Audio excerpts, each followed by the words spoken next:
Moving iron.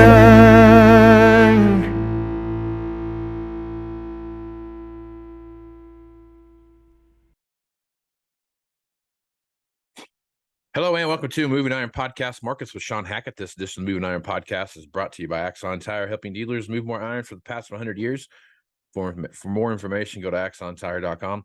Axon Tire's got a couple of great gifts they're giving away here this month. They've got, to all the loyal listeners of Moving Iron Podcast, if you want the free Alliance camouflage cap, right in time for hunting season, you want one of those, send an email to marketing@axontire.com. And Shawn, you should get one of those when you're doing your speeches. That way, when you're in the back, getting ready, no one can see you, and then you walk up on stage, they're like, whoa, where'd Shawn come from? Because of camouflage, you're blending in. Well, I just don't want people to be able to see me when they try to shoot me, it's like, because they don't like what I'm saying, That could be a possibility. So anyway. Well, last night, everyone was telling me that, the hunting and, the deer and all that was a big thing. And I said, if I had a gun in my hand, the only thing that I'd be hunting down would be myself. I take myself home in a body bag. That's the only person I would hit would be me. Yeah, I can somewhat relate to that a little bit sometimes. I feel so I'll be the one that makes the deer sounds, to attract them. You shoot. Okay. You shoot. All right. I'll keep that in mind next time I go deer hunting. I'll call you up. Or you come out, put you on the phone or something. I talk deer really good deer. Yeah, I talk. Yeah. Fluent in deer-nese, huh? Right on. All right. If you're interested in coming to the Moving Iron Summit, Nashville, Tennessee, September 11th through the 13th in 2023 in Nashville, send me an email at MovingIronPodcast@MovingIronPodcast.com. And if you're one of the first 150 people, you will get yourself a $50 discount on your registration fee, thanks to the folks at Axon. So check that out. 2 great gifts for you there. Send me an email if you want to save money at MovingIronPodcast@MovingIronPodcast.com, and send an email to marketing@AxonTire.com if you want that free Alliance camouflage baseball cap. So check that out. Valley Transportation has been hauling ag and construction equipment across the country for the past 33 years. Call Parker at 800-657-4910 for all your trucking needs. At Valley Transportation, our goal is to help you reach yours. And no matter how you buy your ag equipment, whether it's from a dealer, an auction, or a private party, AgDirect can help you finance it. You can even apply online at agdirect.com. Learn more about your financing options at agdirect.com. Tractor Zoom has access to over $20 billion in heavy equipment sales data. Tractor Zoom's Iron Comps is the industry's trusted solution for transparent equipment values and auction pricing insights. This podcast is also brought to you by Anvil AppWorks. Their Dealer Connect CRMI app with integrated inventory management is an affordable Salesforce-based solution for your dealership. Create connected customer experience and transform how you work today. Shawn is with Hackett Financial out of Boca Raton, Florida. He's nice enough to talk about what's going on in the market a couple times a week here on the Moving Iron Podcast. But this week, he is traveling the great state of South Dakota. Is that right? Watertown today. Yeah. There you go. Watertown. He's making the loop. And we got about 4 speaking engagements across. I had one yesterday, another one today, another one tomorrow in Huron, and then one in Purdue University on Thursday. Okay, so you're going over to Indiana then. Okay. Yeah. Right on. So South Dakota to Indiana, back to sunny South Florida. Be there at midnight when that 80-degree air hits my lungs and revives me from the slumber that I'm in right now. You want to go like, man, it's too hot and humid here for me. I want to go back to where it's snowy and cold. Yeah, I'm definitely going to want to come back for sure. Yeah. So Shawn, how's things been going? We've had, we've seen some, Thanksgiving holiday, things are pretty quiet. Nothing crazy happened. We're starting to see some things ramp up. This rail strike issue that we see popping up is getting to be a bigger and bigger issue as we get closer and closer to this deadline. So I guess looking at all the stuff we've got going on, Shawn, you throw in some rail strike issues into there. What are you talking to your customers about as far as basis and how those things are going to start playing into their model forecasting right now? Well, we would like to hope that we would settle this like we typically do, last minute, 1 minute after midnight. There was a bipartisan agreement by all. Right. Who knows, Casey? And we live in very unusual times. This was a deal that was originally agreed to, and then they didn't agree to it. I don't know what's going to happen. Obviously, if you're someone that needs to sell and your base is starting to widen out, or you think it might widen out because this might happen, I just take protective measures just in case it does. I mean, if you stop rail traffic for just a couple of weeks, it'd be pretty chaotic.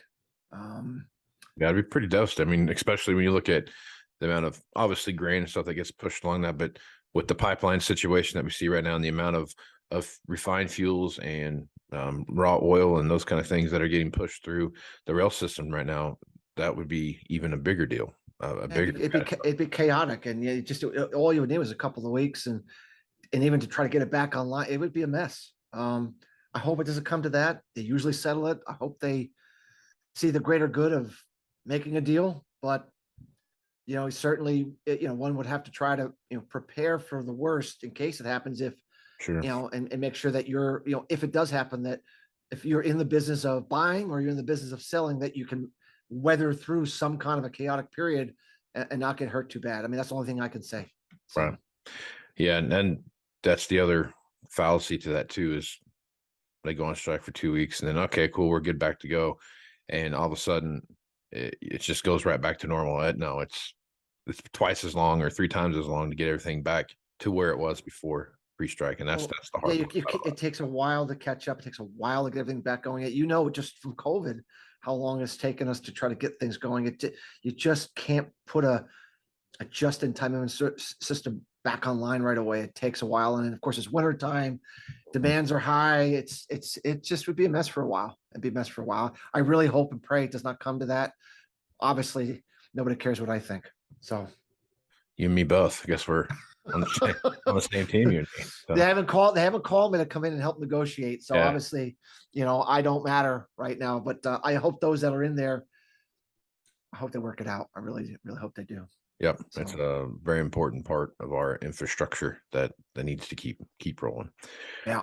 All right, so let's talk a little bit about here. We got some winter weather rolling through the high plains right now. I got about 2 or 3 inches of snow out here. I don't think it was a big snow event across anywhere, but we're starting to see more and more of these snow chances start to pop up in the western part of the United States. And you've talked about switching that slow grind back from El Nino. I'm sorry, La Nina to El Nino, but this whole Tambora volcano thing and the amount of water vapor that got pumped into the air because of that, we could see some side effects from that, Shawn. So I guess as you look at right now, I mean, obviously there's not a lot of data to go off of, but as you're looking at right now, is there anything wavering from what you had thought you would see this time of the year?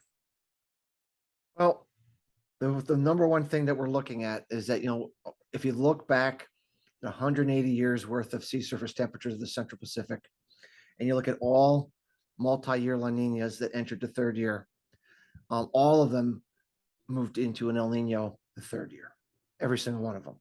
And there's been 7 before this one. So this is number 8. And so we have those analogs on a chart, and we have a green line, which is the current trajectory we're at. And so far, we are on that trajectory as of this moment, meaning that we're not doing anything from the sea surface temperature side that's different from what we would expect to see based upon the trajectory of the last 7 multi-year La Ninas. So what we're going to be looking for is, are we going to continue to see that? Which means we need to see more significant warming now heading into the first quarter, and we have to get to a certain level if we're going to get El Nino for 2023. If somehow we diverge, so we see this and all of a sudden, instead of going, we stay flat, or we don't rise as much, or we actually get colder again. If we start diverging, and by the time we get to the first quarter, we're not following the 180-year cycle that has worked every single time, then we're going to have to pivot and say that this Tonga eruption is impacting and delaying El Nino.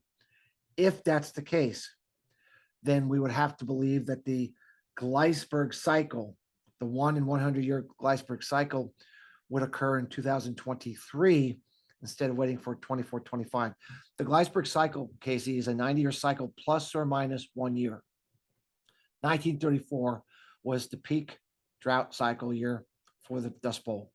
So plus or minus 1 year means it could be anywhere from 2023, 24, or 25, but it cannot be an El Nino year. You cannot have a major drought, but if an El Nino is in place, it can be neutral or it can be La Nina, but it can't be El Nino. That's why getting this El Nino determination this year is so very, very important, because if we follow the normal cycle and we develop that El Nino that we have developed every other time over the last 180 years, then the Glasberg cycle is going to be 24, 25.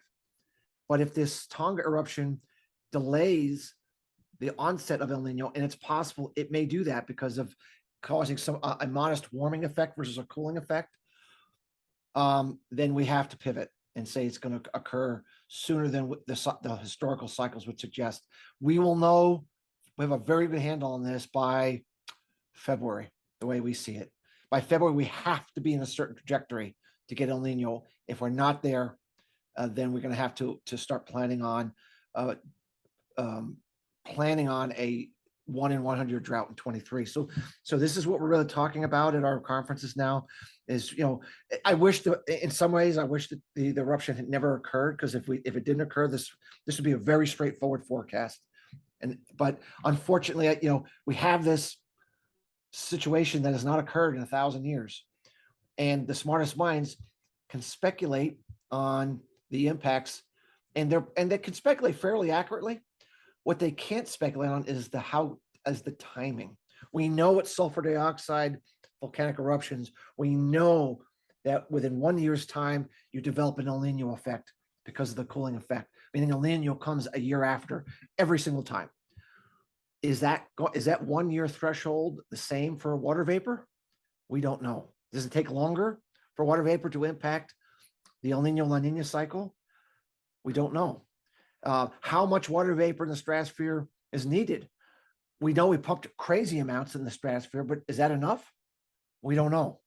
We know how much sulfur dioxide we need to make a difference, but so these are question marks that we can't know. We can speculate on. The only thing I know to do is the 108-year cycle should follow, and we should see those analogs following themselves very clearly here. So far, we are. If we continue to do it, we're going to assume that the eruption effect is going to take longer to impact the El Nino La Nina cycle.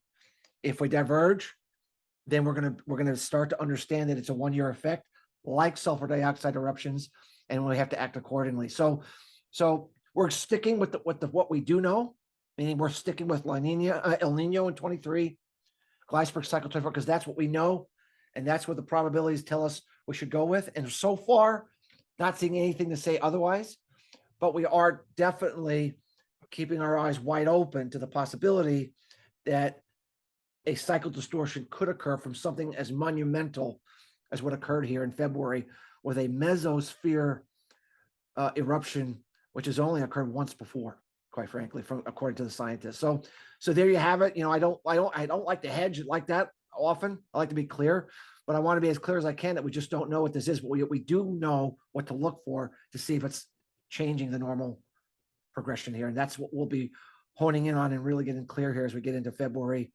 timeframe and maybe early March. So right on. Okay. So the Glasberg cycle, talking about this drought situation, it's a very intense drought situation, but it's not a widespread, across all 48, lower 48 and into Canada type of drought situation. This is it more of a condensed droughts area where? No, it's pretty much the whole U.S. Okay. We on one of our charts that we put out in our current presentation, we have a chart of the Palmer Drought Severity Index going back to 1900 to the current, and we go over like the 2012 drought. Mm-hmm. What was the Palmer Drought Severity Index? And we go over the 1988 drought. These were 1988 was an extremely bad drought. We go over the 1955-56 drought, extremely bad drought. And you look at, those Palmer Drought Severity Index were fairly similar, Casey. And then you look at the 1934 Palmer Drought Severity Index, not even close to those. Right. I mean, double the severity. And severity means degree of deficit of soil moisture. And this is a national measure. That what I show is a national measure. So it's pretty much everybody gets a drought. Maybe the only area that misses out in some cases is the deep southeast, including Florida. But for the most part, it's an all-encompassing drought. Almost the whole country gets gets hit on something like this. And that's what makes it so debilitating. It's not like, okay, like we had a regional drought in Northern Plains a few years back. It's really, really bad up there, but we have fantastic, crops in the Eastern Corn Belt. Right. This is pretty much everybody gets it. And so when you look at this severity of the Palmer Drought Index on a national scale being twice worse than anything we've seen in any prior drought subsequent to that, just tells you how bad it is. I mean, I remember 2012, how bad that was. That's nothing compared to what 34 was, like not even close. Right. So, and I don't say this stuff because I get joy in painting, mass destruction and disaster. I'm just saying that's the reality of the situation. It's how bad it was in 34, and a Gleisberg cycle is of that order. We show a chart that goes over what happened in the 1800s and the 1700s during the Gleisberg cycles. And you look at the Palmer Drought Severity Indexes, off charts compared to anything seen prior or since in those centuries. So this is extremely serious. And the issue at hand is not, is it going to happen? The cycles, it's been repeating for 10 centuries. The question is it 23, 24, or 25? Which, and what we know is we've never and cannot have a major drought if we're in an El Nino cycle. So the year that's going to happen is the year that we're neutral to La Nina. So that's why it's so important to get 23 correct. If this is the El Nino and we follow the normal cycle of 180 years, it's not going to be 23. It'll be 24, 25. If we don't get the El Nino, it's highly, the probabilities start to go way up that 23 is the year that we're going to get this, which would be really unfortunate. We would like to get big crops, get our bins full, get some buffer stock, and then go into the 1-year drought instead of going right into the fire when we're already near bare minimum pipeline levels. That would be the worst case scenario for maximum collateral damage to food shortages going forward. So we hope and pray that this eruption does not delay the El Nino cycle 1 year out. We hope that it takes a little longer for that to happen. That's what we're hoping for. So. Okay. All right. Let's talk about some geopolitical stuff real quick. All the stuff that we see happening in China right now with the eruption of protests across the country. The police are cracking down now. They're flooding the streets and getting after all the protesters. But I guess, there's already a geopolitical issue there with lockdowns and what that's done to the basically world economy and how that's slowed that down. Looking at this, Shawn, what effects do you think that'll have on anything? And do you expect to see much more than what we've seen now as far as how it affects the overall world economy? Well, I think the real issue is that China knows it needs to reopen. It cannot stay locked down. It can't be the superpower if it's going to go back to the dark ages with its economy. Right. They've been in these rolling lockdowns of these major, centers for, I don't know, a year. I lost count. It's been so long. They have to reopen. The problem is they've isolated everybody. They haven't adopted. They've used their own vaccines. I know there's a lot of discussion about vaccines are good, they're bad, and different, but the vaccines they've used haven't worked at all. So they vaccinated everybody they could, and their vaccines that they came up with didn't work. And now they're starting to get escalating cases, meaning the Omicron style virus is taking hold there. And we know it's less severe than Delta and the others, but it's also extraordinarily infectious. Once it gets going, I think they do it 50,000 people a day now or something. And that's probably low. For knowing the Chinese, is probably lowballing what the true number really is. It could be 500,000 a day, easily. I mean, this Omicron, once it gets going. Yeah. So India did this, right? India said, look, we can't, we don't have the money. We don't have the power. We don't have the hospital. It's just going to run its course. And we're just going to let it fly. And they went through 5 or 6 months. Estimates of people that I follow that know more about India than I do about what happened there said about 7 to 10 million people died there from the virus during this period of time. Of course, remember 1.3 billion people. So when you look at the grand scheme of things, statistically, it's not a whole lot. I mean, obviously, it sounds like a whole lot, and anyone who dies is not a good thing. But they viewed that that collateral damage was the only way to go to move forward as a country and get over this. Is China willing to do that? Are they willing to absorb 7 to 10 million Chinese deaths for the greater long-term good of all? Because remember, this really impacts the older people, right? The people that die from this is not me and you. It's people who are over 65 with health conditions. We know the Chinese, 65% of the population are 65 and over. I think one of the oldest populations in the world on a percentage basis of total population is China. So if this Omicron runs rampant, they're going to have a lot of people dying. They don't have the hospital beds. They don't have a good vaccine. They don't have good treatments yet. Now, it doesn't mean they can't get them. I know they're working on them, but they don't have them right now. So do they stay locked down, trying to just buy time like they've been doing to get some of these better treatments and better vaccines and get everybody on board with this? Or do they do what India said and said, let it ride? We'll take our chances, do the best we can. Whatever happens, happens. Everyone will eventually get it, or most everyone will eventually get it, and we'll build some degree of immunity, and we'll move forward hand in hand and heart to heart. As harsh and as tough as that sounds, are they really willing to do that? Because if they are not willing to do that, and they have not been willing to do that thus far, the lockdowns are going to continue until such time that they feel they're ready with effective vaccines and effective treatments. I saw a news story today. Actually, I think I took a snapshot of it. I think this encapsulates here we go.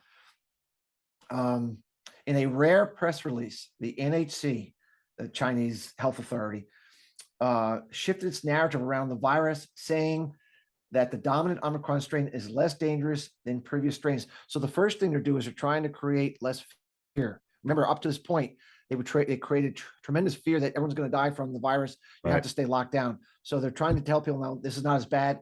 And they said, the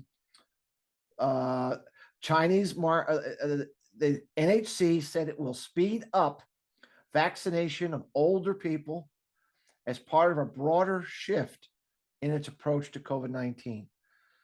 So it sounds to me like they're getting ready to shift gears. But if this Omicron gets out of control, Casey, they may not be able to quite do it yet. Like they may need to stay. They locked down Guangzhou or Zhengzhou, however you say the city, over the weekend, which is a major hub of making iPhones. It's like that's all they do. Because of these. So I just don't know what to say about it other than if they start showing hundreds of thousands of infections a day and they're not ready yet, and they haven't gotten everyone vaccinated, or they don't have the treatment, they don't have enough pills of supply available for those that need treatment. I just think they're going to hold off a little bit and buy some time. So I guess what I'm getting at, I'm a little worried that the boomerang effect for demand it's going to be put off a little bit from what we might have originally thought. That instead of it happening, and remember, think of what they're doing it now during the winter time. That's the worst time to reopen your economy, because we know that the virus has the most strength during the winter time. Right. So why wouldn't you do it in March when you're ready to enter spring and summer and warmer temperatures, when the virus is weakened considerably? If I'm thinking then the worst, I would say, look, let's spend the winter time getting these vaccines going, getting the right one, getting enough of them, getting Paxlovid or Paxlovid derivatives, whatever it is, that we can get our hands on, so that people who do get it, we can ease their issues and get them, situated, and then hit the ground running in March with all this inventory ready to go, and then reopen the economy. If I'm thinking out loud, opening during the winter time to me sounds like a pretty tough time to be successful with that. So the market reacted negatively yesterday. It's rebounding today on the idea of some of the softening words. But at the end of the day, it still comes down to, if these numbers continue to grow exponentially, I think they're going to remain more locked down than not. That's my guess at this point. Okay. Well, good stuff as usual, Shawn. Folks want to reach out to you and get more information about what it is you're doing at Hackett Financial. What's the best way to do that? Our website is Hackett, Hackett. advisors.com.